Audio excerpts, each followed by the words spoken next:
Everyone, welcome to my YouTube channel everything here. आज हम यहाँ मैट्रिक्स रिप्रेजेंटेशन की बात करेंगे, जो कि एक बहुत इम्पोर्टेंट टॉपिक है। कि यह टॉपिक हमारे सभी एग्ज़ाम जैसे CSIR, NET, TIFR, GATE, IIT JAM, इन सब के लिए बहुत इम्पोर्टेंट है। मैट्रिक्स रिप्रेजेंटेशन को समझने के लिए हम कोऑर्डिनेट एंड आइसोमॉर्फिज्म से रिलेटेड कंसेप्ट का यूज़ करेंगे। कोऑर्डिनेट क्या होता है? कोऑर्डिनेट में हमारे पास एक वेक्टर स्पेस होता है और उससे रिलेटेड एक बेसिस होती है। जैसा कि हम इसमें पढ़ेंगे, let V be a vector space. V हमारे पास कोई वेक्टर स्पेस है एंड एस इससे रिलेटेड एक बेसिस है। लेट वी एलिमेंट है वी का, माना हमारे पास वी कोई वी का एलिमेंट है। So v is equals to a1 u1 a2 u2 dot dot an un। यहाँ मतलब हम जो ये एलिमेंट लिया हमने v का, उसको इस बेसिस के लीनियर कॉम्बिनेशन में लिखेंगे। लीनियर कॉम्बिनेशन के लिए हमारे पास बेसिस का होना बहुत ज़रूरी है। अब यहाँ जो ये स्केलर है a1 a2 n are called coordinate. इन स्केलर्स को ही हम कोऑर्डिनेट कहेंगे ऑफ v। इस v का हम इसको कोऑर्डिनेट कहेंगे रिलेटिव टू बेसिस एस। अब यहाँ रिलेटिव टू बेसिस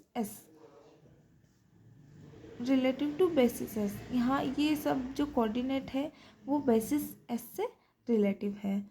इस और इन कोऑर्डिनेट्स को यदि हम एक ब्रैकेट से डिफाइन करें तो ये कोऑर्डिनेट वेक्टर हो जाता है। कोऑर्डिनेट वेक्टर को हम इस तरह भी डिफाइन कर सकते हैं। अब हम देखें आइसोमॉर्फिज्म बिटवीन वी व के एन हमारे पास फील्ड है ऑफ एन टुपल्स का फील्ड है। इन दोनों के बीच में हम आइसोमॉर्फिज्म देखेंगे। v की जो डायमेंशन है वो n है एंड s हमारे पास कोई बेसिस है। अब यहाँ पर v कोई वेक्टर है और v से v और s, यहाँ पे ये हमारे पास कोऑर्डिनेट है। तो ये हमारे पास v से v और s वेक्टर से कोऑर्डिनेट पर जो एक मैपिंग होती है वो आइसोमॉर्फिज्म होती है। अब आगे हम दो चीज़ों के बारे में बात करते हैं, लीनियर ट्रांसफॉर्मेशन और लीनियर ऑपरेटर। लीनियर ऑपरेटर क्या होता है? जब हमारे पास डोमेन और कोडोमेन दोनों सेम होते हैं तो वो लीनियर ऑपरेटर होता है, और जब डोमेन और कोडोमेन डिफरेंट होते हैं तो वो लीनियर ट्रांसफॉर्मेशन होती है।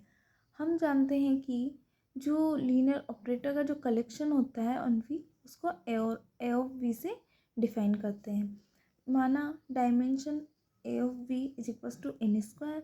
हमारे पास ए और वी की जो डायमेंशन है वो एन स्क्वायर है, और यहाँ पर हम एक मैट्रिक्स लेते हैं ओवर फील्ड के, जहाँ पर के हमारा फील्ड है उसकी डायमेंशन एन स्क्वायर है। क्योंकि हम जानते हैं जो मैट्रिक्स की डायमेंशन होती है वो m क्रॉस n होती है, बट हमारे पास यहाँ मैट्रिक्स स्क्वायर मैट्रिक्स है तो इसकी जो डायमेंशन होगी n स्क्वायर होगी। अब हम एक ट्रांसफॉर्मेशन लेते हैं v से kn पर, जहाँ पर kn एन टुपल्स का फील्ड है, और ये हमारे लीनियर ट्रांसफॉर्मेशन और आइसोमॉर्फिज्म को डिफाइन करती है। ये मैपिंग लीनियर ट्रांसफॉर्मेशन और आइसोमॉर्फिज्म को डिफाइन करती है। T of V is equals to V S, इसको हम इस प्रकार भी डिफाइन कर सकते हैं। अब हम टी प्राइम लेते हैं वी से वी, ये एक लीनियर ऑपरेटर है वी से वी पर।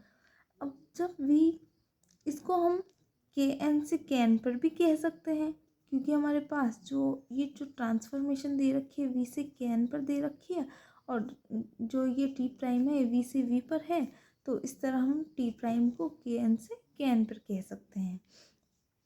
अब ऐसा क्यों किया हमने? ये मैट्रिक्स इन दोनों में ऐसा रिलेशन क्यों देखा? क्योंकि इससे हमारे पास एक मैट्रिक्स मिलेगी जो इस तरह हमारे पास जो कोऑर्डिनेट है, आइसोमॉर्फिज्म है, ये दोनों चीज़ें हमारे मैट्रिक्स रिप्रेजेंटेशन के काम आती है। अब let V be a vector space over a field K S is equals to, यहाँ जो एस है वो हमारी बेसिस है एंड टी जो है लीनियर ऑपरेटर है वी से वी पर। अब यहाँ पर जो बेसिस है, बेसिस के जो एलिमेंट है उन सब की इमेज फाइंड करेंगे जो कि वी के एलिमेंट है। अब हमें जो ये इमेजेस मिली उनका बेसिस के एलिमेंट्स के साथ लीनियर ट्रांसफॉर्मेशन लेंगे। जो हमारे पास ये स्केलर है उन सबको हम कोऑर्डिनेट के रूप में लिख सकते हैं, जैसे a11 a12 a1n इस तरह इसमें और n तक लिख सकते हैं। ये जो मैट्रिक्स रिप्रेजेंटेशन होती है ऑफ लीनियर ऑपरेटर वो उसको हम ts या ms ऑफ t से डिफाइन कर सकते हैं। रिलेटेड टू बेसिस, यहाँ रिलेटेड टू बेसिस क्यों कहा, क्योंकि डिफरेंट बेसिस के लिए जो मैट्रिक रिप्रेजेंटेशन होती है वो डिफरेंट होती है। और इस चीज़ को अब हमें जो ये कोऑर्डिनेट्स मिले इनको हम रॉ फॉर्म में लिखकर उसका ट्रांसफॉर्मेशन ले लें या फिर इसको कॉलम फॉर्म में लिखते हैं और इस तरह हमें मैट्रिक्स रिप्रेजेंटेशन मिल जाएगी। यहाँ अब हम जो matrix representation of linear operator related to basis उसको हम ts या ms ऑफ t से डिफाइन कर सकते हैं। यहाँ पर रिलेटेड टू बेसिस क्यों कहा है, क्योंकि जो डिफरेंट बेसिस होती है उसके लिए जो मैट्रिक्स रिप्रेजेंटेशन होता है वो भी डिफरेंट होती है। तो यहाँ पर इस तरह हम जो ये कोऑर्डिनेट्स हैं उनको रो फॉर्म में लेकर उसका ट्रांसफॉर्मेशन ले लें या फिर उनको कॉलम फॉर्म में लिखते हैं, तो ये हमारे पास मैट्रिक्स रिप्रेजेंटेशन होती है। Thank you for watching this video.